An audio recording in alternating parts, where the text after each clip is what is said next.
All right, welcome. Thank you so much for being here. As always, this is a session where I empower you all to be relationship experts and teach you as much about relationship skills as I can. I'm Kimia Shahsadi, the founder of. Oops, let me turn this off. So I'm the founder of Love Story Unicorns and the company Love Story LLC, and I have a master's in clinical behavioral psychology, specializing in relationships. And we don't get taught these things in school, so I'm trying to teach you guys as much as I can about relationship skills, so you can have the best love lives that you can possibly have. Because love makes everything so much better if we can get it right. So that's a bit about me. And at any point, if you have questions, want to share a story, have any comments, anything like that, it's so welcome. We love hearing from people. All you got to do is, request to speak and then just unmute yourself. And we would love to hear from you at any point throughout today's Twitter space. And so, a quick recap of last week. And if you guys want to, we can bring more people in the space. If you choose to click the bottom purple hand corner and click for a like and retweet, and we can get more people learning these skills. Okay, so quick recap about last week's session lesson that was on knowing your worth. So, the main summary from last week was, you know, if you exist, someone as good as you can also exist as well. So, don't settle. You can find someone great. Greatness does exist. And so that was the main take home message from last week. And that, knowing that you don't want to settle and want someone great is really good, but you have to know what you want in a partner. And no one's going to be perfect, and so you have to be able to teach them how to improve so that your relationship can get better.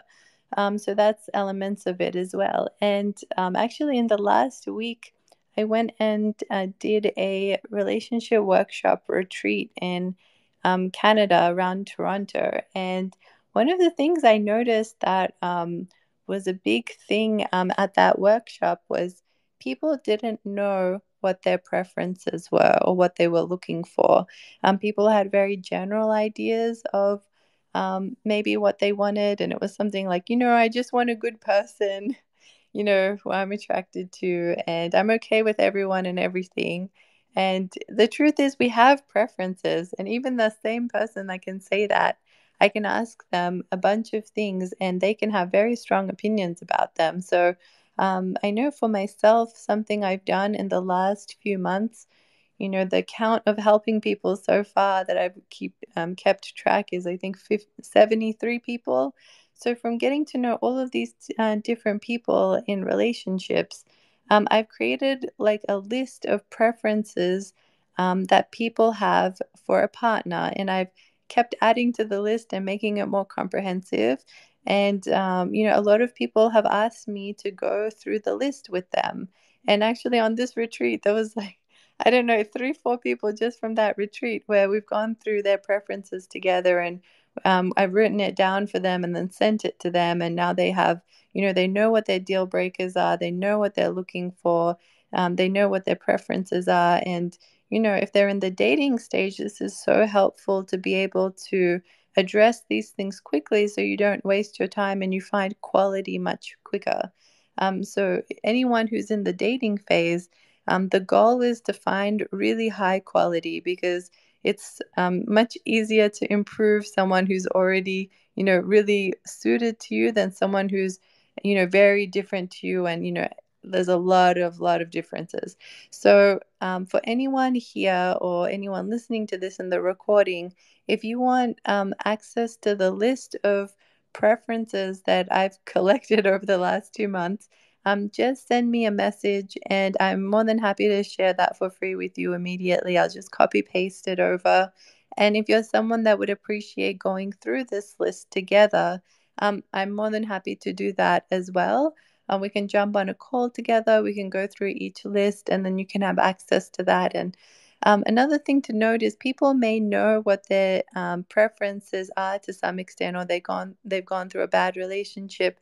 They're like, I know I don't want that, and that's great. But people can get confused naturally if they don't write it down, because if we think, we feel strongly about something, our feelings can change, or we can forget things, or when we meet someone, we can be like, oh, that wasn't that important, like it's fine. But when you write things down, especially these things that are important, it's so helpful for you to be more objective when you meet someone and you're trying to figure out if they're a good fit, if they're high quality, things like that. So, from my experience, that's really helped for people to know what they're looking for. And just another reason why it's so helpful to know what you want is, if I want a white Tesla, let's say I want a white Tesla. I actually do. So this is a very real example. But if I want a white Tesla, I start seeing white Teslas everywhere. It's very natural for my brain to do that. And part of our brain that works on this system is called the reticular activating system. And so that's why it's so important to know what you want and be able to laser focus on it, because your brain wants to help you. And once it knows what it is you're looking for, it can filter the world around you and your environment to show you the things that you want. So if you know what qualities you're looking for and what you're not looking for, your brain can actually do a really good job at helping you find those people, which is a very cool thing that our brain can do. So something as simple as that can help. And I know in the last year or two where I've helped people, um, just knowing what they want, they've on their own sometimes found great relationships, because they've now realized what is good and bad, and they are finding better quality. So just that one change alone can make such a big difference in people's lives. And definitely from experience, I can say that I've witnessed just that small little change making a big difference. So before we move on to the details of more details on today's topic, any questions anyone had, anything anyone wants to say?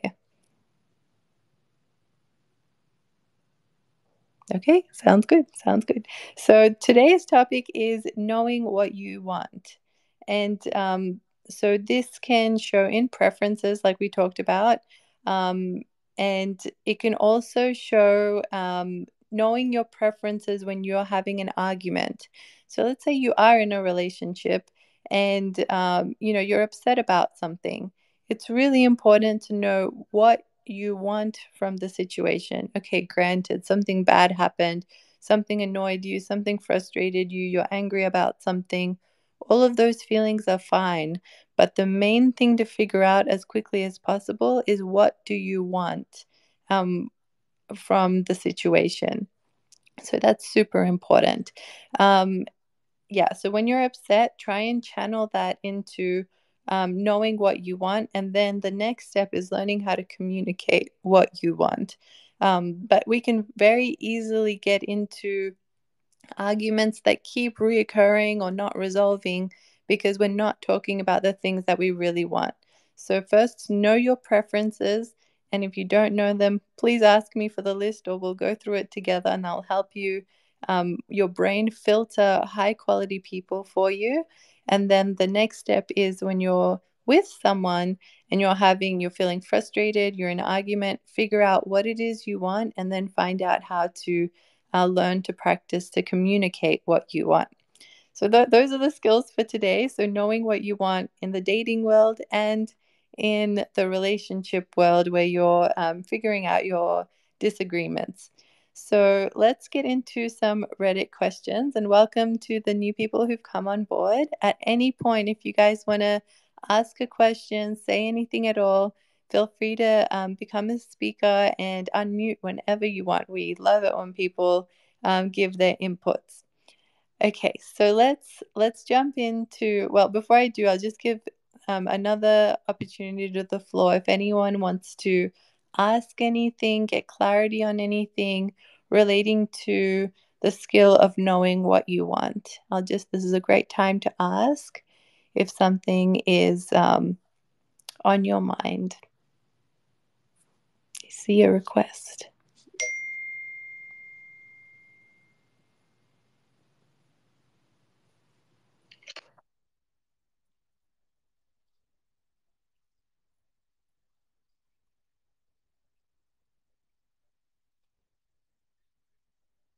People in general, there might be some very common things like you might be able to tell like based on like one comment that they're not the best at repairing like arguments or something or like I don't know, but there's also some green flags where you might be like, oh, there was a challenge and this person was willing to take it on. That's a good sign. What are some general green and red flags that people should keep out for?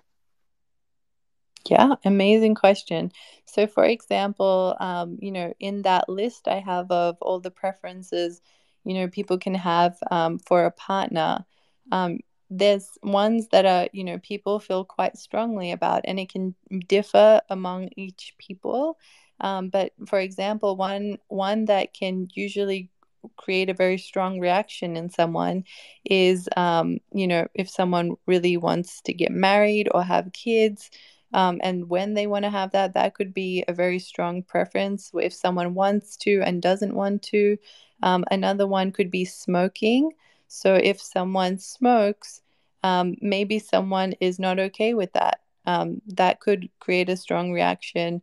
If someone maybe has a lot of alcohol or gambles or does certain types of drugs, or you know like there's so many different things. Or maybe someone has dealt with someone with bipolar in the past, and they think that that is not something that they have the bandwidth to be able to um, go through again, or maybe someone has had um, gone through, I don't know, some sort of physical health issue, or just your libido levels for sex are very different.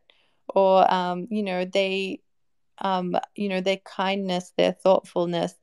Something that's a really, really positive sign is growth. And how I look at growth is if someone, you express to someone that one of the behaviors that they've done, has upset you, and this is what you want. So you know what you want and you communicate it. Now, it I really appreciate it when people show growth, that when they hear something bad about what their behavior is, they don't get defensive, and they take it on board, and they're like, thank you for letting me know, I appreciate it. And take active action to be able to show growth. So taking it on board, either they can give the person exactly what they're asking for, or they can figure out some sort of compromise, and then they show it in their actions.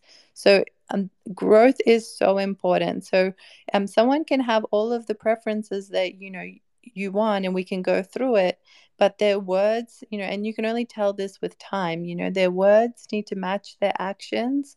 And when something upsets you, you need to be able to see growth in them to improve, because that's a very strong show of love, that they care about you and they're willing to do something to make you feel more loved. So I would say there's a whole bunch of things that people can have preferences on that are deal breakers or must haves, but growth is a very positive one. For example, maybe my husband can speak on this. He's on the call here, Armand. Um, for some people, humor doesn't matter. But for Armand, humor is so important. It was like pretty much a deal breaker for him. If I wasn't funny, like it wouldn't have worked for him. And so that's not something that maybe people think instinctively as a preference someone has, but you kind of need to think about what you appreciate, and it's a very intentional effort to see what is a good fit for you. Armand, did you want to say anything about that? About humor. Yeah, or just like your preferences, like, that was something that was really important to you. And I don't know if you had the awareness at the time, at the very beginning of the relationship, to know how important it was for you, or maybe you did. I don't know if I understood how important it was to you at the beginning, because it wasn't as important to me. But anything you want to share about that for people to hear your experience? Yeah, I mean, I definitely didn't have, I don't think I had a lot of awareness that, like, someone who didn't have a sense of humor or didn't have much of a sense of humor would be a deal breaker for me. Because I go through my life just joking and bantering, the whole time. If there was just like, I don't know, someone who didn't do that, or even if like someone didn't like think I was funny, you know, I'm not sure that would work. Uh so I don't know. I mean, I think kind of one place your awareness for these things can come from is, you know, from meeting or dating other people. Like one thing I really liked about Kimia that I don't think I would have valued is, there were a couple times that I'd been stood up before. That's not a great feeling. And yeah, I remember when I met Kimia, there was kind of one random situation where it was like really hard for us to find each other. And I was like, oh man, I got stood up again. And then like 30 minutes later, like you showed up or something. And I was like, oh, okay, like this person showed up. That was like, you know, a really big deal. So I don't know. Oh, I appreciate that. That takes me way back. This was like 8 years ago when we first met in New Zealand. And I think this was like maybe like the second or third And to be day. fair, Yeah. I think one of the reasons you liked me was because I said this one joke in Farsi. Uh I did.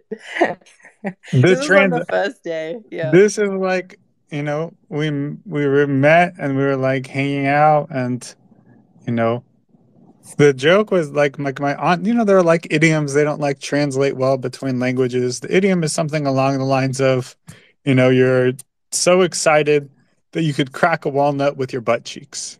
Um and it's just like kind of a funny like picture, right? Or picture. I don't know. Picture is the right. It's a funny image, and like I said that, and like it's funny, right? And right, like I think later you told me that like that put me on the map for you. So it's not like humor isn't.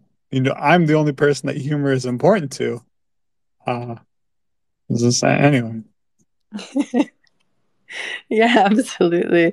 I do remember how funny it was. It really I was like, wow, this I can really laugh with this person. I know it was definitely a positive for me. I was definitely attracted to you before that, but I think this was like, not many people have made me laugh like that. So for sure it was a whole nother level.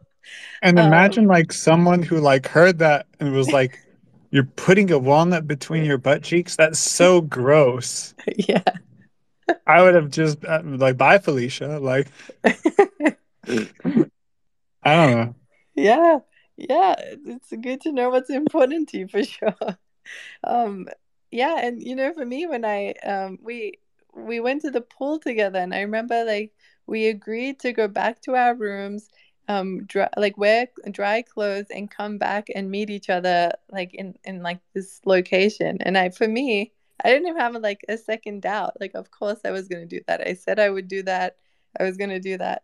But I think I remember going back to the place that I thought I was waiting, and I didn't see him there. So I was just sitting on a bench by myself. And then I think I looked around and you were just waiting somewhere. Um yeah, but then we found each other, and you were really I remember you were really surprised that I came back, and for me that was shocking because I was like, everyone should just do what they say, and of course I was going to come. So yeah, I wouldn't have known like that was something that was really important to him, because I didn't know his history. So absolutely, saying you're going to do something and following through is a very important thing, when you're assessing quality in a partner, for sure. Thank you for sharing that story. I hadn't remembered that for a long time now. So Mazda, did that kind of answer your question, or was there something else that I can help explain better? No, I think it was good. You said too, when people say things, do they actually follow through? Like, what is their conviction and like how do they behave? I think that was an important tell. And yeah, kind of with time, you'll figure out exactly what you're looking for. Can you hear Yep, me? yep, I can hear you. Yeah. Oh, okay. Okay. Yeah, perfect. So yeah, I think that was also important. And yeah, I think that growth was a big thing that you mentioned that they can see in an argument. They're not trying to be defensive. They're trying to actively see your position, although it might be different, that they can take that information on board, which is a huge thing. And I think if you can see a few good signs, um, you kind of got a good tell. And I think also I've heard how they treat their friends and family is also important. So I think that might be another area to look at. But yeah, I don't know. It was cool hearing your stories, and no relationship is the same. There's like a bunch of different stories. And I think for Armand, it was like, yeah, not being stood up and actually committing to like to meet up and stuff. And that was huge. Um, so yeah, following through with what you say and growth stuff. And the rest of it you'll figure out on your journey. So it's all good. Thanks. Yeah, that was a really good summary. And with preferences, we don't really think about our preferences in detail. And so knowing, like considering all the different things and writing them down is so important. And, if you ever need access to a list or you want to do that together, reach out because it's so important to know your preferences because it helps your brain find that quality person that you're looking for. You're much better at sifting through people and assessing people that way. All right, let's practice some of these skills with Reddit questions. Okay, so we've got a 33-year-old female with a 38-year-old male, and the title is "How do I get him to stop testing me?" And then there's a bit of background here. And so, just so you guys know, these Reddit questions, they're real people's questions. And I just collect them in the last week. I look at the most recent ones and I get them for you guys. So I'm not making these stories up. These stories are very real. So these are, it's good practice for us to test our skills. All right. So my ex was supposed to come visit. He woke up and told me he has a fever and is worried about getting me sick. The drive is 3.5 hours. I told him to get rest and not bother driving if he has a fever. He responds, I'm more worried about getting you sick. I was like, don't worry about me. It's about you having a fever. You should rest. So you feel better. I'm not going to make you drive 3.5 hours with a fever. He got annoyed that I am not begging him to come to see me. Okay, that's the whole story. So my first question is, so there's a lot of, this has turned into an argument now. So I want to ask you guys, what does he want? If you had to try and put yourself in this man's shoes that has a fever, that was meant to drive 3.5 hours, what does he want? What does he really want? What is he asking for? That he's not communicating that directly, but what does he really want? Who wants to guess? Okay. Oh, hand. No, just unmute yourself. You're free to speak. Sure. Yep. Sure. I think he's wanting attention. So I think he mentioned he was had a fever, but he still wants her to ask him to come over. So I think there's a need of attention. Maybe he wants to be wanted. And that's what he's not being clear about or not I don't know. Yeah. Yeah. Definitely, definitely. And if you had to try and take a guess, what does she want?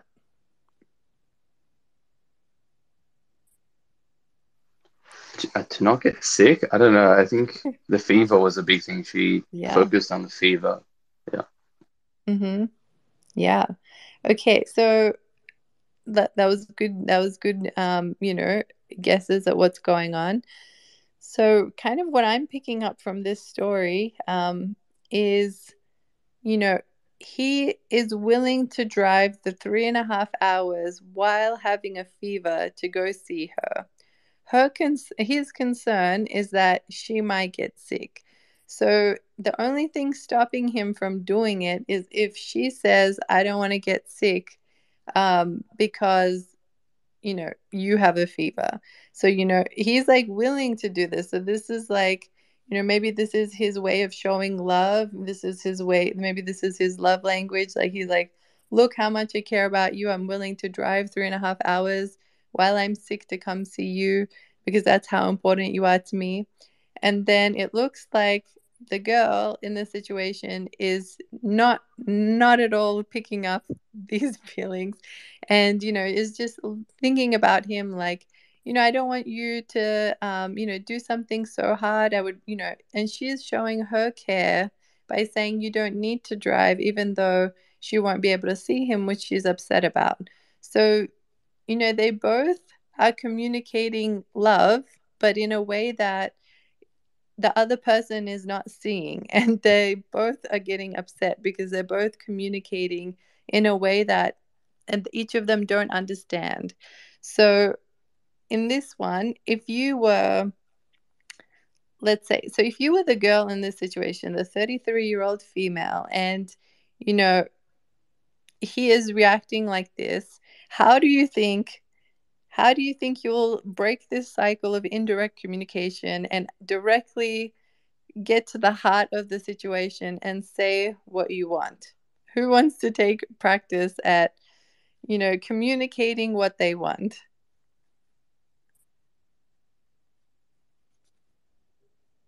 Armand, I think you would be a good one for this one too. Because I feel like in this situation, like you wouldn't want to get me sick, and I feel like you would say that. And I would be like, no, I don't know. Do you want to weigh in on this one? You want me to weigh in just so I understand clearly? You want me to like pretend to be one of them and to ask for what I want? Yeah, so and give us your thoughts on the situation. I think you would have an interesting perspective. And then if you were one of them in this situation, how would you resolve it? If this is like an argument you and I had, how would you break the cycle and communicate what you want directly to me? Hmm. This is as the guy? You can be the guy or the girl, whoever you resonate with first. Someone has to end this cycle of bad communication. Yeah, I see. So I'll go with the guy because I'm always the one who's like, I don't want to get you sick. You're like, please slobber all over me. Uh, This is true. um, but then when you get sick, I'm like, I don't want to get sick. You're like, oh. Yeah, it's true. Um, so I would be like, hey, I'd be like, hey, I'm sick. You know, I'm sick, but I still really want to come and see you. My only concern is that I might get you sick. Is that something you're concerned about? Yes. And then, Hmm. oh, were you going to do the other I side? was just, no. I was just going to point out that I love that you asked the question. You directly asked the question that you needed to know to be able to progress the situation and resolve it. So the question is, like, you're willing to go. That's not a problem. Your question is, are they worried about getting sick, and would they prefer you not to come because their fear is of getting sick from you? So I would just wanted to highlight that that was really great because that was the core of the question that we want answered. So continue. And then they'd be say something along the lines of, you know, oh, like it's okay. Like I don't want you to have to like drive 3.5 hours with a fever, and come see me. And I'm not worried about you being sick, but I don't want to make you do that. And I would say something like, dude, the drive, the drive is not important to me. It's, I want to come see you. Do you want to see me? Because who knows? They may be saying maybe they're especially busy that weekend, and they've got something going on, and you know they don't actually want to see me for whatever reason. Not because they don't like me, but whatever. So that's the next thing I ask. Like, do you want to see me? And then yeah, and then I don't know what they'd say.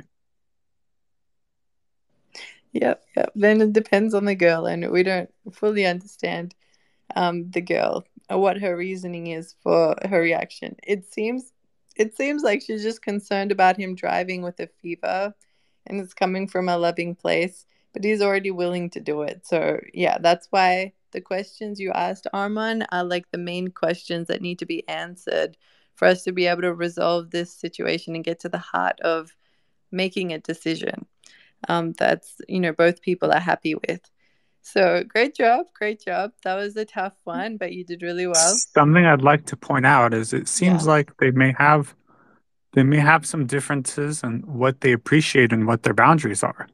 It sounds like from her, she's like, ain't nobody gonna ask me to drive 3.5 hours when I have a fever. Like, so I don't know. I just want to put that out there so that Yes. he may be willing to do it, and she may not be willing to do it, and I think that's okay. Uh, yeah. Yeah, yeah, it's absolutely okay. And people are not going to have the same opinions on everything. So there's going to be differences. So, yeah, as long as, he's happy with driving 3.5 hours with the fever and he is okay with her not doing the same in return because she doesn't see it the same way, but she can still love him just as much. But see, love, her love language in that situation is different. So, just make sure if you're doing something, crazy like driving 3.5 hours with a fever for someone, um, make sure you're doing it for the right reasons. Because if, the other person does something that, upsets you or doesn't do the same way in return, it's very easy to get resentful. And then you might not feel comfortable bringing it up that, I did this for you, but you're not willing to do this for me. And then you start hating them. And they can create problems, builds up, so just make sure that you know what you want and it's truly what you want and you've thought about the different situations and you're still happy to do it. And if you're still happy to do it, go for it. But if you feel like, oh no, like I know I'm going to get upset if this other person doesn't do something like this for me, then maybe think about your options.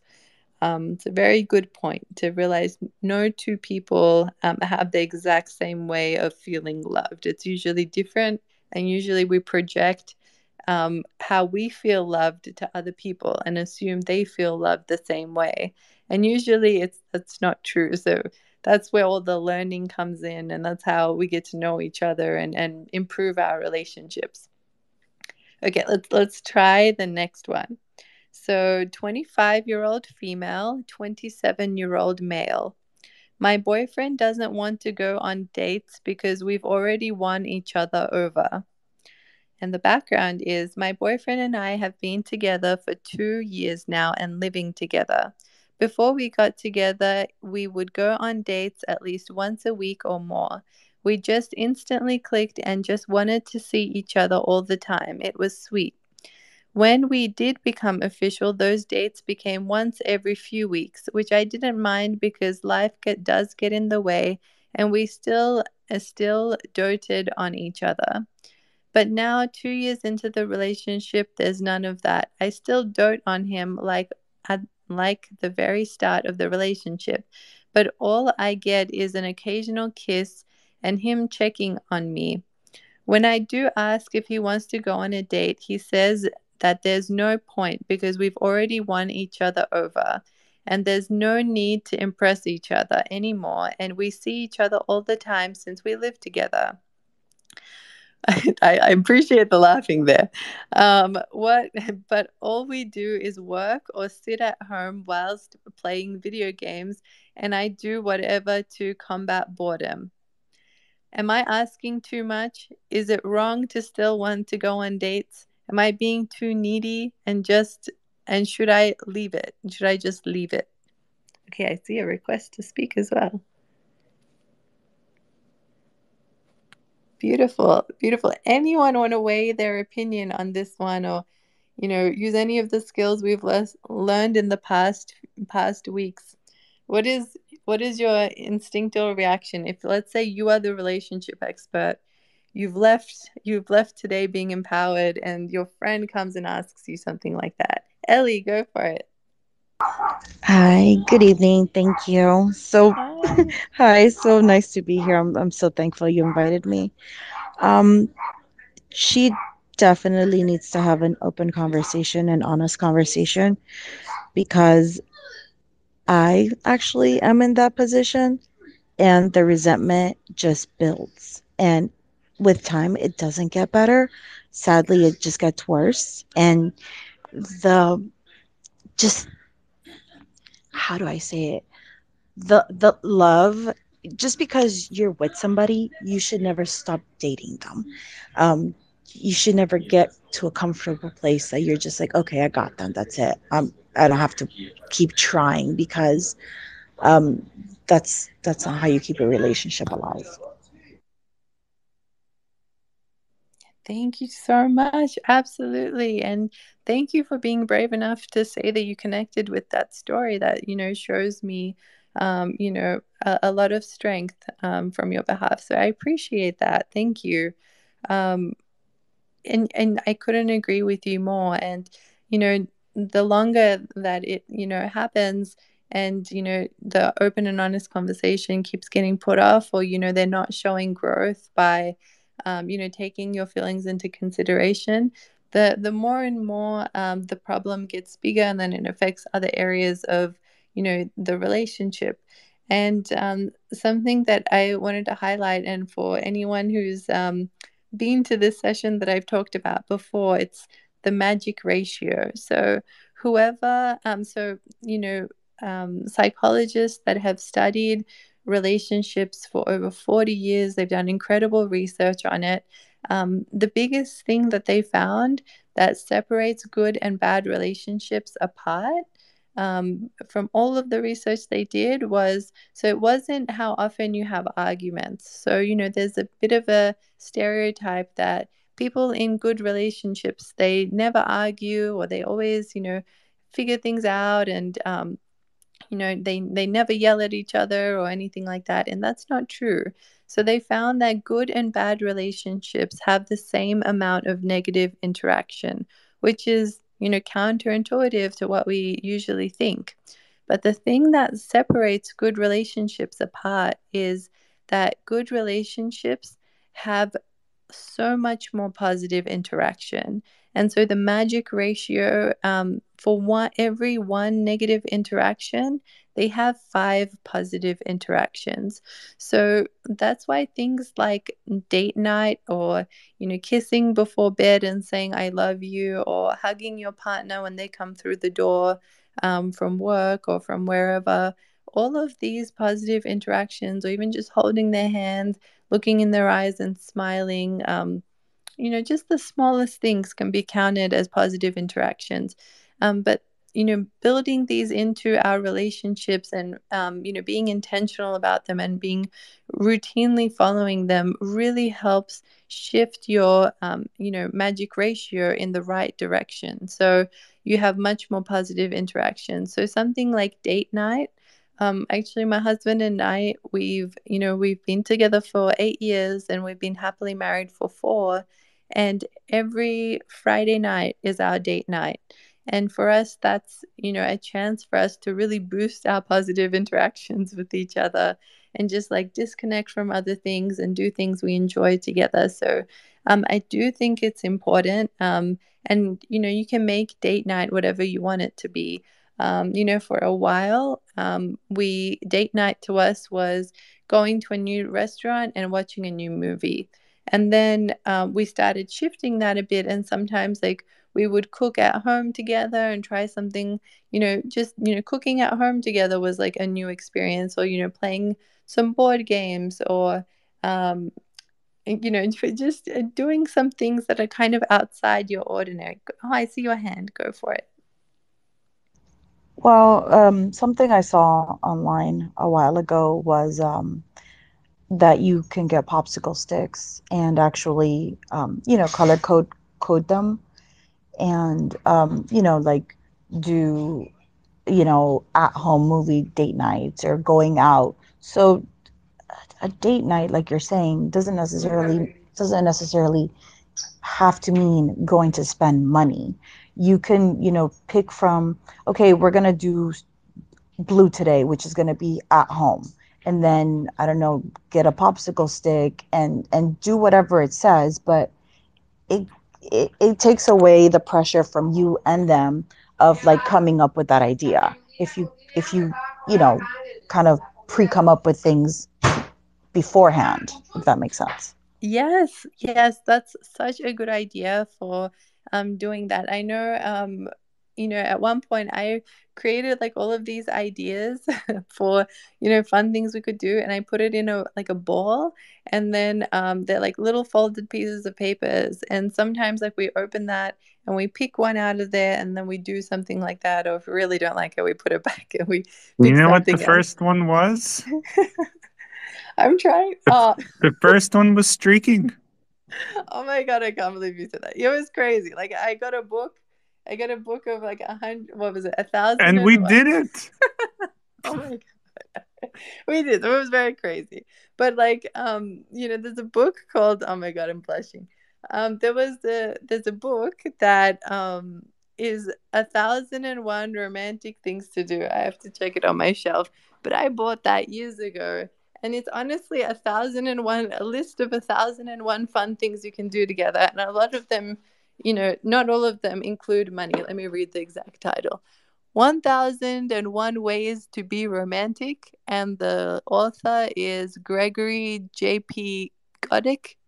And so I bought this book, and from this book, I collected all the ones that I liked the best, and that's the ones I folded up and put in this bowl. And streaking was in that book, okay? So it wasn't fully my idea, it was just an idea I thought would be memorable for us. Um, so yes, so that's definitely something that's a good idea, and I love the popsicle sticks idea. And just so you guys know, for example, next month I've never been to Europe. I'm so excited to go. Next month we are going, and one of the places we are going is Santorini, and I am obsessed with wanting to stay in those beautiful like white places with like the blue domes of like really close to them. And I found this place, and it was so expensive, like way more than we can afford. But it was so important to me. I always had this dream. And so my husband was like, we can do this, but we really have to hone down on our budget for how much we spend, every month on like groceries and things like that. And at the start, I didn't know he meant date night was included in this grocery budget, but it was.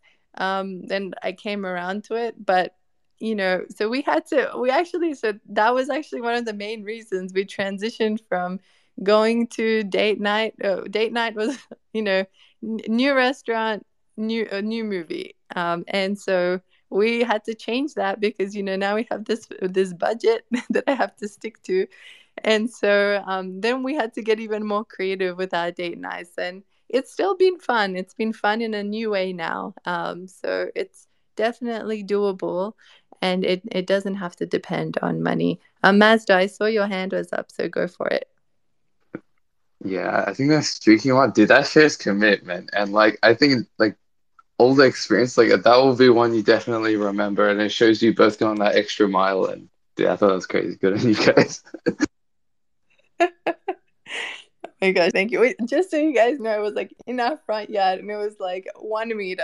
Like it wasn't anything crazy, and it was in the middle of the night.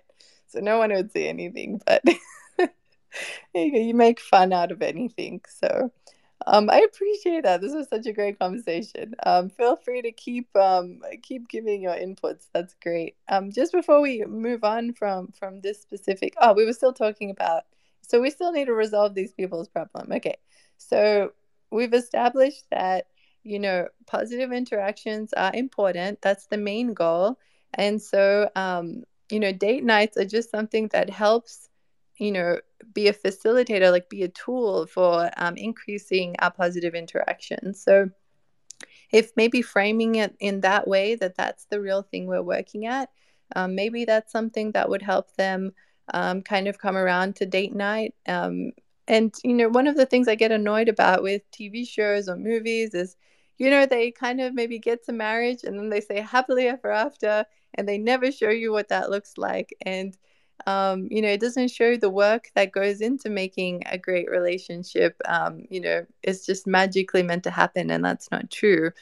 There's so much that goes into making sure a relationship is healthy. And once you have the right systems in place, like I would call our weekly date nights a system. I would call, saying I love you at the end of the night and kissing, or welcome, having a warm welcome when someone comes through the door. I would call all these really great systems to keep your relationship healthy with the magic ratio. So those are really positive things to build into it. But you have to see in your own relationship what is most meaningful, and what systems can you put in place. So it doesn't have to be exactly the same as my systems, but you have to figure out what systems are helpful for you guys to just lift up your ratio and keep taking it in a positive direction. On the other end of the scale, one thing that helps increase your ratio in a good direction is when you get upset. Some people, can get so upset that they don't talk to their partner for 3 days. And if you think about that, if that happens, that's 3 days worth of negative interactions that you've built up. And if you think you have to do 5 times more positive interactions, it can get really overwhelming. So resolving problems quickly is a really positive tool to have in your little toolbox for healthy ratios. Ellie. Well, something I've implemented recently is the reset rule. Um, and basically, if we're having some sort of argument, I've been married for 12 years. Um, and boy, I'm telling you. And so whenever we are just getting to that point, I just say like, okay, it's time for a reset. So before it escalates, I either say let's just reset, and kind of like that's my way of just de-escalating. So if you guys, you know, want to give that a shot, whoever finds themselves in that position, it might work for you before, things are said that maybe shouldn't be said. Such great advice. That's a good one. I think I might start using that one. I think we can all learn from each other's, experience on how to, resolve problems quicker and increase, our positive interactions. And, each of us have our own skills in doing that. So thank you for sharing your reset with us. Armand, I want to ask you, what is something that you think is a good way that we've like discovered over time that helps us resolve our problems quickly from your point of view? Definitely not letting it fester, and letting, like you said, the negative energy just keep building. Um, I've learned that the longer you let things just kind of sit, your brain just starts adding more and more to the list. And when you come to talk about it, instead of just discussing that one topic at hand, then you throw 15 different things at each other. And then, like I said earlier, that's where resentment builds. And then something that should have been nothing turns into something huge. So definitely not letting it fester is a great tip. It really is. And I've like talked about that so much in our weekly session. So you touched on, one of the best points that someone can say about relationships. Well done. Not but and I phrase it as bottling is bad. And be honest. So, if you don't know how to communicate it, just be honest, but like don't bottle it, because that's where all the trouble starts building. So little things that are annoying or frustrating, don't sit with them, don't sweep them under the rug, address them, and it will might be much better in the long run. It's hard in the short term, and usually humans think in the short term, and it's uncomfortable. Nobody likes arguments, nobody likes conflict, but if we can do the hard work in the short term, that's when our long-term relationship can, really thrive and be great. And congratulations, Ellie, for being married for 12 years. That's awesome. um, Armand, was there anything that you wanted to kind of share that you found that helps, this magic ratio, or helps reduce arguments, negative interactions more quickly, or increases the positive interactions? Yeah, I feel like awareness has really helped. Just being aware of what you want is, I think, really important. I think before, a lot of times I knew I was upset, but I really wasn't sure why. So, like, nowadays, a lot of times, like, I don't know, like, I'll be like, yeah, I'm upset, but like, to, but I won't like bring it up until I can figure out why. Because, or else it feels kind of like, I don't know, like I'm poking a bear until I get like some sort of apologetic reaction. Uh, so I don't know if that makes sense. Trying to think it would maybe help to have like an example, but I don't know if I can think of a good one. Um, anyway, yeah, awareness helps. I think scheduling really helps. I think before, like, I don't know, I'd come home, I'd be like about to eat some, warm up some dinner from the fridge, and maybe we'd argue about something. And oh man, like, it's so easy to argue whenever you're hungry, and then the argument just keeps going. And you're like, I just want to eat something, and yeah.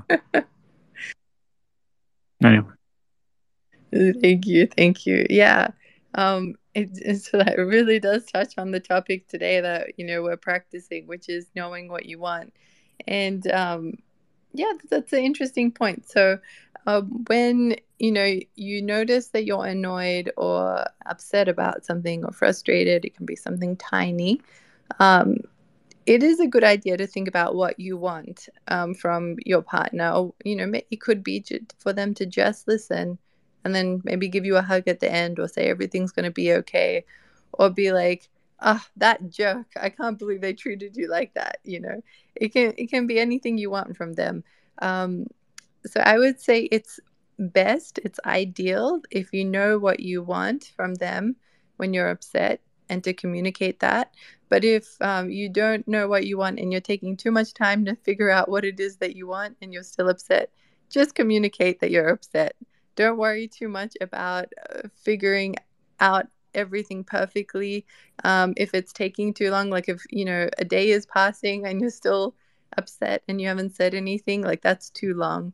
Like ideally within the same day that you get upset, you want to be able to figure out what it is that you want and communicate that. And even if you can't figure that out, at least communicate it, and then your partner can start the conversation of trying to figure out what you want. So then we can resolve it. And so you feel heard and you don't feel like your feelings are, being ignored or trampled on, or, made to feel like you're not allowed to feel like that. So yeah, great points.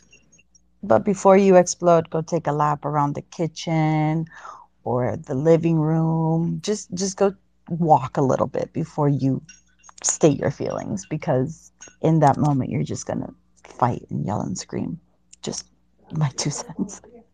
Yeah, yeah, absolutely. And bringing up this stuff, that there's ways of doing it, and then there's better ways of doing it. So if you're expecting an amazing reaction from yelling at someone, like as soon as you start explaining that you're upset, that's probably not gonna, create the best reaction in someone else for sure.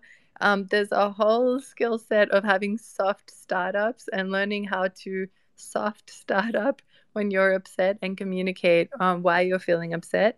So that's definitely a skill that can be developed, and it can be even I can develop that. And someone's tone could be important in that one.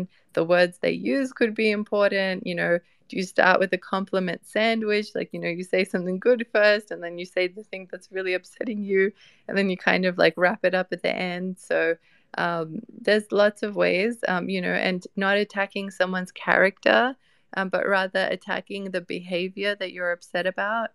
We have to be very careful with the words we use when we're upset, because if we keep putting a narrative that someone is selfish or someone is, all sorts of things, they can start believing that because it's tied to their identity. But if you say, this behavior I didn't like, behaviors are much more easier for someone to grasp that it can be changed, and behaviors are changeable.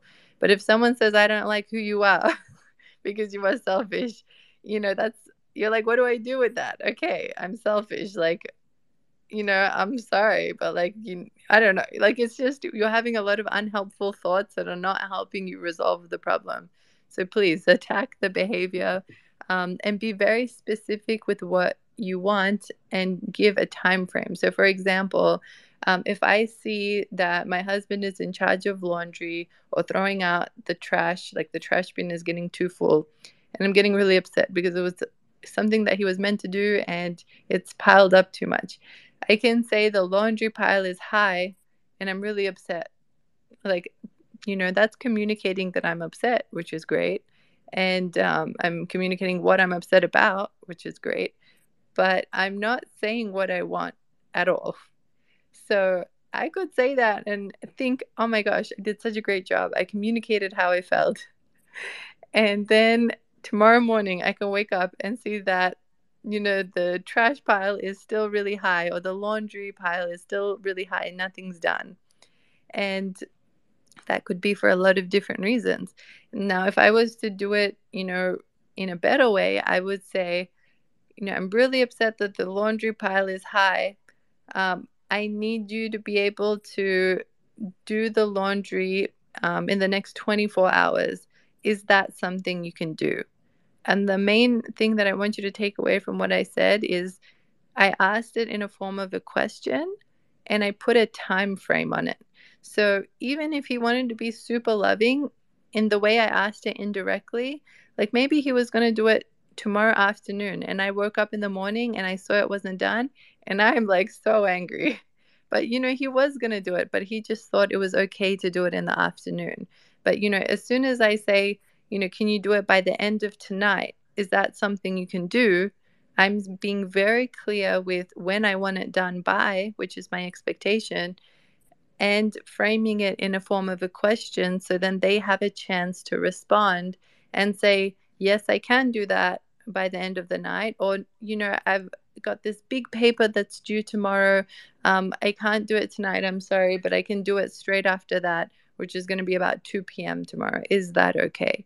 And then you can have a much better conversation about it and not have unnecessary arguments. So a lot of unnecessary arguments happen when we speak indirectly, when we don't put time frames on things for our expectations, and then we get upset because our expectations didn't match reality, and then all sorts of things. And then people can feel like you're being really demanding if you speak indirectly but don't say when you want things by.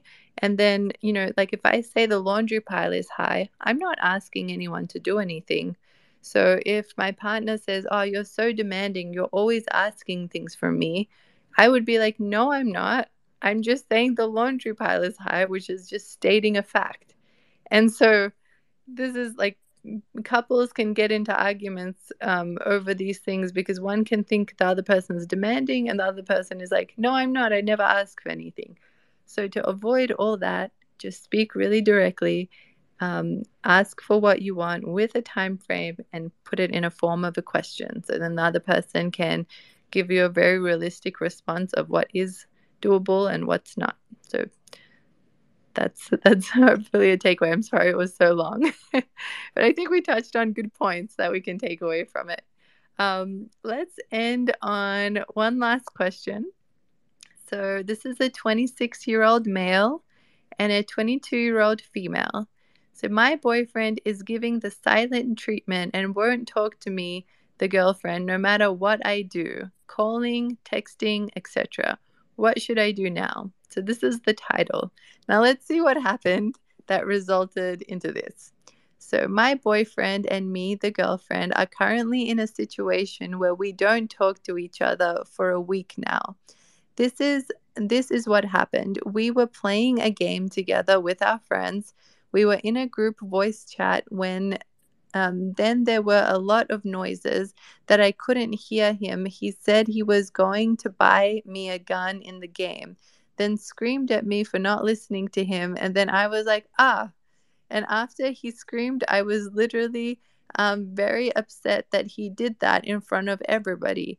After that, I just ended the call and said I didn't want to play anymore. Then he asked me, why did you end the call? And I said, you should have known what you have done. Okay, that's super indirect, by the way. Now he is giving me the silent treatment, not picking up my call. And when he did, he just said nothing to talk. Let me read that again. And when he did, he said there's nothing to talk about when I should be the one who is mad at him for disrespecting me, my right, in front of my friends. Can I have some advice on this?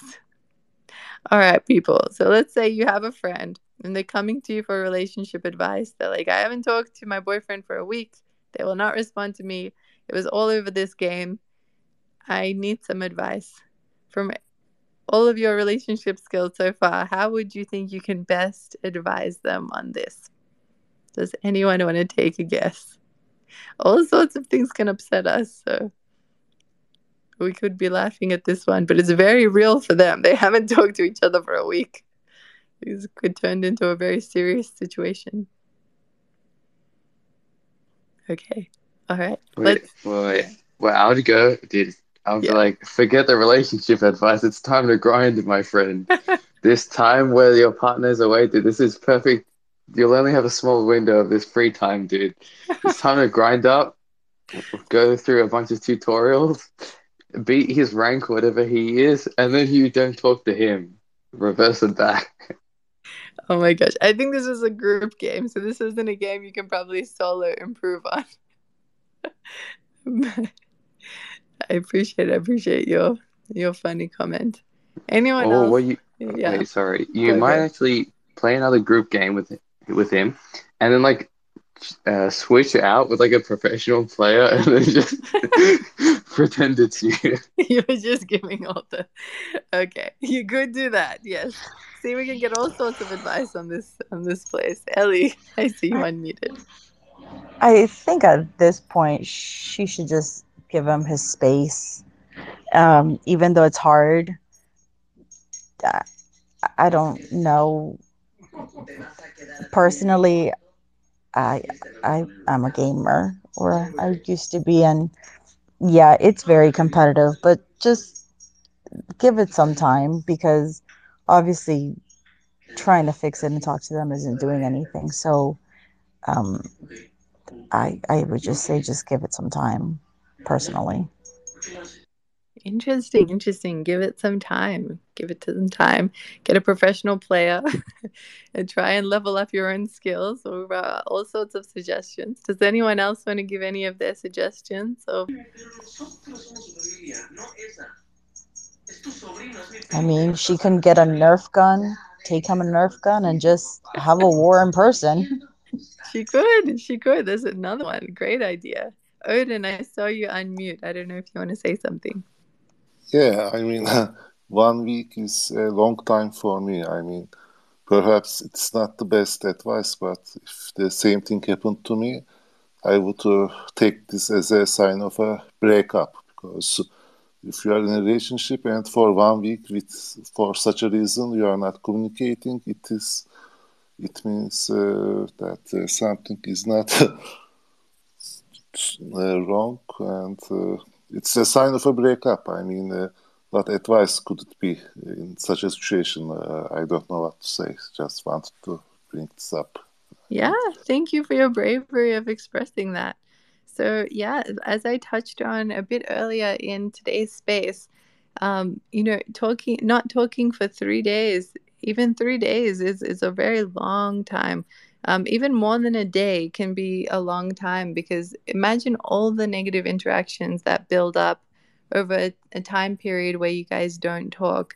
It just builds. And if you have to do 5 times more the positive interactions of all the negative interactions, it can get a lot. And the more time you spend not addressing the issue, the harder it is to come back so strong and have that many more positive interactions. So the ratio was 1 to 5.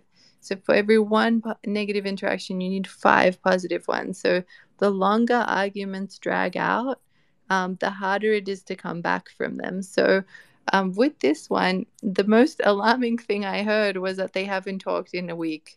And it's possible that from what I understand, they both don't have the best way of knowing how to communicate with each other. And it's possible that this guy who has stopped, communicating with her, maybe he's just checked out, and Odin can be absolutely right. Maybe he saw something in her and he's like, I don't want to deal with this.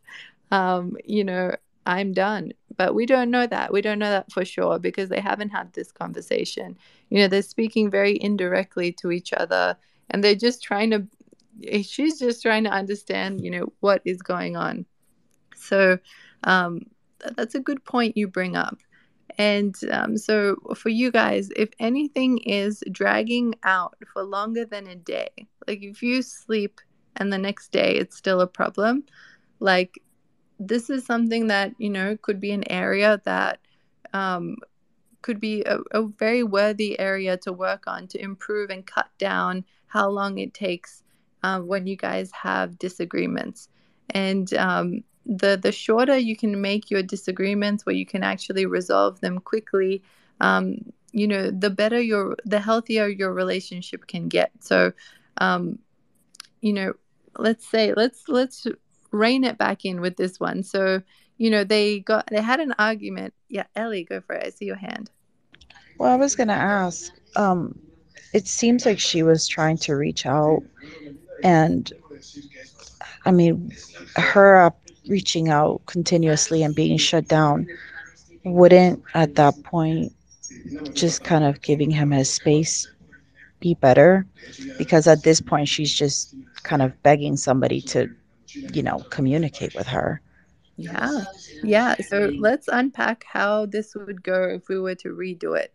And it's absolutely, you're right. It's not a good feeling. And if someone's rejecting you for like 7 days when you're just trying to reach out and talk to them, that's not very nice at all. So that's definitely crossing a boundary.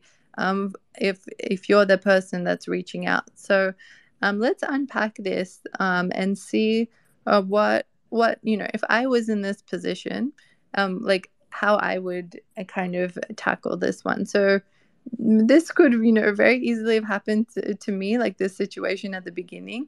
Like maybe like we're playing a game, Arman and I did actually 5 years of international long distance, because I was born and raised in Melbourne, Australia, and he was born and raised in Dallas, Texas, in the US.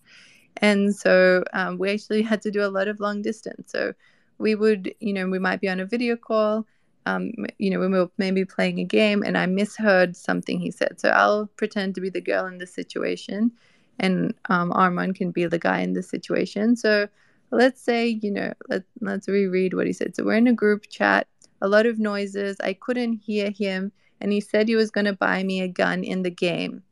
Okay, so it's very easy that maybe my internet cut out. I didn't hear what he was saying. Maybe it was, mumbling, who knows. And then he screamed at me for not listening to him. And so, okay, maybe he got really upset really quickly. And, screaming isn't the best. That's something that, we can work on in the future. So let's say he got really upset in the moment. And I was like, huh. And after he screamed, that I literally passed off that he did what he did in front of everybody. Okay, so it looks like, I didn't hear something he said. He got really upset. I got really embarrassed that, he yelled at me in front of people I know, so my friends. And that's actually something I honestly do get upset about. If Arman, like, if if he doesn't treat me the best, like, like really great in front of other people, I get upset because I want you to, like, demonstrate good behavior, especially to other people. And it's really important that other people learn good skills from us. Like, we're not trying to encourage, not the best skills. So this is something that I actually would get upset about if it happened. And then the next part was she hung up. She ended the call abruptly. So that's something I wouldn't have done, because I know that ending the call abruptly, it can really hurt my partner, and he doesn't know what's going on. He maybe doesn't know what he's done wrong. And so this can cause a lot of conflict. So I personally, at this point, I can be upset. That's completely fine. But I wouldn't end the call with him. I would, discreetly, as quickly as possible, tell him, like, I need to talk with you quickly after this call. And then I would tell him how upset I was about the situation, but I wouldn't hang up. So that would be an initial difference that I would have. But then she hung up. So let's say I did hang up in this situation. I just, felt really overwhelmed. I ended the call, and then said, I don't want to play anymore. So that's another thing. Like, now I'm saying I not only ended the call abruptly, but now I'm saying that I don't want to play this game anymore. And, if he really loves this game, that's another hit. So that's 2 hits now, where I ended the call and I'm saying I don't want to play this game anymore.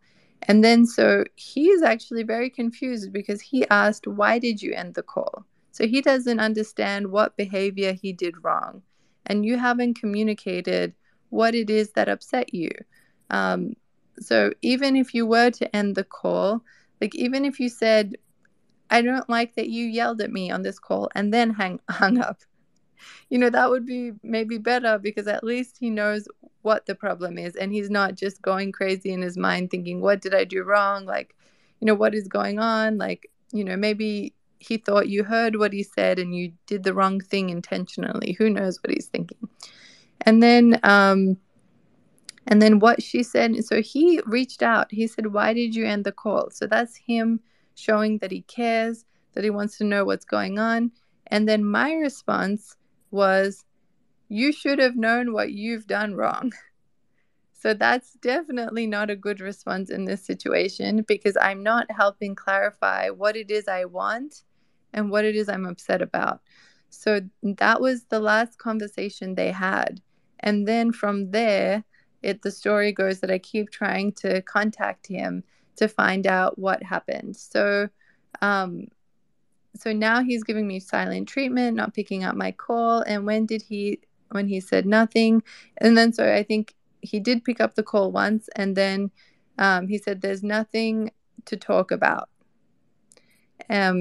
So, now we're just, he's trying to get back at her, and like, or maybe he's done with the conversation. But there's a lot of things that, have happened at this point. So let's say I did everything this girl did up to the point where he stopped responding to me. So if someone in that situation came up to me and asked me for advice at that moment, I would say, I would send a message or send a, call. And if it goes to voicemail, send a voicemail and say, take accountability. Like, I'm sorry I hung up on you. I know it was abrupt. And then you asked me what you've done wrong. And I said, you should have known. And, I was just really embarrassed in that situation that you yelled at me. I felt really uncomfortable. And I said I didn't want to play the game with you anymore because I felt really hurt. What I just need is for us to be able to talk about it, and, for you to work on not yelling at me in front of my friends again. I really need to have this conversation with you over the phone or in person. Please respond to me in the next 24 hours or 48 hours. If you don't respond, I'm going to assume that you don't want to work on this relationship with me and ending things, or something like that. Something where you give a specific time frame remember, whenever you're upset, you want to say what you want from them. So she wants to speak to him to be able to figure this out. She wants to figure it out. And, she needs a response from him within a certain time frame, 24 hours, 48 hours, whatever it is. And if he doesn't, what happens? So you have a clear boundary. You're communicating what your boundary is. So those things are really important. So you're not left there for a whole week with no one responding to you. And, he doesn't think that it's okay to not talk for a week. This pattern of behavior is not something we want to reinforce. We want to address what went wrong and resolve it as quickly as possible, because you're remembering that, having arguments drag out for long periods of time are really unhealthy for relationships. So just cutting down the time it takes to resolve conflict is very helpful for a relationship. So hopefully that helps. You can see at different points how I would have done something differently, or, would have expressed something, because there's no guarantee after a week or 2 weeks. Maybe we give him 2 weeks of time. Who knows if that would be enough? Maybe he meets someone else in that time, or, he's just confused, and then it gets harder and harder to reach out to you because you haven't talked in 1 or 2 weeks. And then, your mind is spiraling. You're like, what was then you start overthinking things, and it's very easy for things to get out of hand. So the quicker we resolve things, the quicker we can just address the main point and not have other things come into it. I hope that helps. I don't know if there's anything else you want to say, Ellie, or if that kind of explained it. And again, I don't know every situation. Each situation might be different. So please, with whatever advice I give, think about, don't take my word as a blanket rule for everything. Please assess your own situation. Yourself the best, and your relationship better than I know anyone in your relationship. I can just try and give the best, skills advice that generalize to people. But please do critically think and only take what makes sense to you and what makes sense to your situation, if that makes sense. So anything else anyone wants to bring up about any of these skills that we've learned, or any of these stories?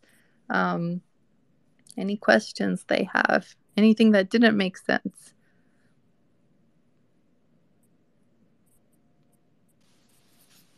Just wanted to clarify something what you mentioned at the beginning of this session about preferences. Yes, I think I got the point, but what comes to my mind is when you make such a list of preferences, what you are seeking for in a person, it reminds me somehow of those dating apps like Bumble, etc., that you fill forms that what you like, etc. But when in real life you go and date with people, and if you have such list in your mind, will it bring some kind of a boundary between you and that person? Because from experience, for instance, with each person it's different. For some reason, perhaps, let's give an example. If that person talks too much or doesn't listen to you, it may bother you, but in other days or with another time, it won't matter that much. What I try to say is, isn't it better to go naturally without any pre-thoughts or things, and see if it makes you feel better or not? Because in the end of the day, we all want to feel better and feel appreciated, feel liked, or whatever. And sometimes these things don't, it's not a mathematical solution to it. What I believe or what I experienced. I hope I made myself clear, but just wanted to clarify this. Thank you. Yeah, this is a really great question. Really great question. And it's a question people, it can frequently have about preferences, and, going in with a checklist, and, it's, feels like an interview, or, it's about the feeling. So it's a very valid question, and I'm glad you brought it up. And you even gave the example of, for example, if you're just going through all your preferences on the first date with their partner and you're the only one talking, that's not a good look. So for sure, take what I say with a grain of salt. There's definitely not. I'm not describing everything because we don't have time for me to describe everything. But yes, so normal social skills apply. So you treat them really nicely still. You make sure like it's a balanced conversation. You ask them about themselves. You still joke around and have fun. But when we, for example, with this whole big list of preferences, um, so with my preferences, it's a bit different to like Bumble or these dating apps. I actually went on these dating apps because one day I want to make a dating app that's, really good quality. And so when I was looking at these questions, I felt like a lot of the questions they ask on these dating apps are not like good quality questions. Like they're missing a lot of the big things for people, and then they don't have strong filters to filter things that you really want. You just say that this is maybe your preference, but it doesn't match you with anyone that is similar to that. So there's definitely there's definitely better preferences to have than just the ones on the dating apps. And then, from this big list that I have of different preferences, you can find out what your deal breakers are. So, you know, maybe you find out from this whole list, maybe you have 3 deal breakers, or maybe you have 2, whatever the number is. But, these things are very important to you and you're not willing to compromise. Like, you need this. Like, for example, you want kids, you're not negotiating that. You're not, this is something you want. So if you are able to, squeeze these deal breaker things and ask them in the first date, that's actually really good. And, that's one of the things in some of these workshops I've run that we practice in real life. So I get people to pair up and they role play. And I say, you're on a first date. For you, let's pretend kids are a deal breaker. You want them, and you need to find out if the person on the date also wants kids. So I remember seeing someone role play this really well, and they were in a restaurant, and there was like a kid running around, and they said, "Oh, this kid is so cute. Would you ever want a kid?" So, just being so smooth, you just got to use your environment that helps make it more natural. So there's definitely ways you can, improve your delivery. And that's all, so the better your social skills are, the more naturally you can do this. But it's still worth doing, because if the person says no, I'm someone who never saw myself having kids, and this isn't something I'm going to change my opinion on. That is really good information for you to have, because if you put that off for 3 months, and then then you got the courage to be able to ask that, and they say no, sorry, that's heartbreaking. And now you've made 3 months of memories with this person, and it's very hard to break up, and now you're going to take 3 months maybe to recover from this relationship to get back out there. And so now you're even further behind from having kids, and it's taken that emotional toll. And that person may be really upset. They're like, you want kids more than you like me or love me. And that's also hard to deal with. So with things that are really important to you, those things you want to address as quickly as possible in as natural way as possible. So then you don't have to break up 1 year in, 2 years in. I knew someone who 2 years into the relationship, they realize that it's a deal breaker for them if their partner doesn't want their kids to be their future kids. They haven't had kids together yet. But if they're not willing to let her kids that she has with him be baptized when they're born. She just realized that this was a deal breaker for her 2 years into the relationship. And thank goodness that he said yes. He was like uncomfortable with it, and, felt blindsided. And, there are people that would say, no, I'm not willing to do that. That's not something I'm okay with. And, some people are okay with it. So I think she got very lucky that, it worked out 2 years in, but he could have just as likely, broken them up at 2 years if it was very important to both of them. So for reasons like that, I say once we figure out if there's anything that's really important to you, address those things quickly. And then the rest of the preferences you can figure out with time. And I agree with you. So a lot of these things, like they could be great on paper. You know, we figure this out with it. They're amazing. But you know what? They don't want to, they don't want to be married for the next 5 years. And that can throw everything off. Or let's say even they want to get married and everything in the same timeline as you, but their words don't match their actions. Or that, when they do something wrong, that they don't want to improve. They say, no, this is how I am. I'm sorry. I'm not going to change for anyone. You need to accept me as I am. So, no growth, no improvement.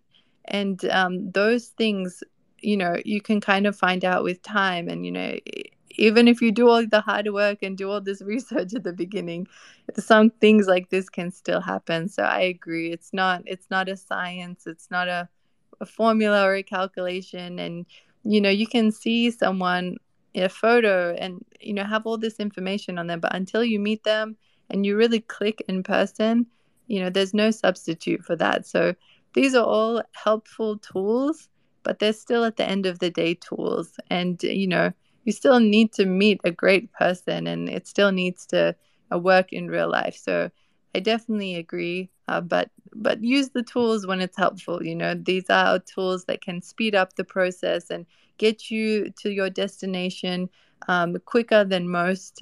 Usually these tools are helpful. So hopefully that helps answer that question.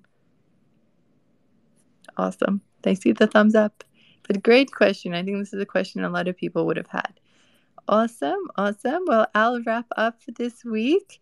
And next week, same day, same time, new skill, more real relationship questions from Reddit, and more laughs. So thank you so much. Hope you guys have an amazing week and wish you guys the love life of your dreams. Bye, everyone. Bye-bye. Bye, guys. Take care. Thank you. Bye-bye.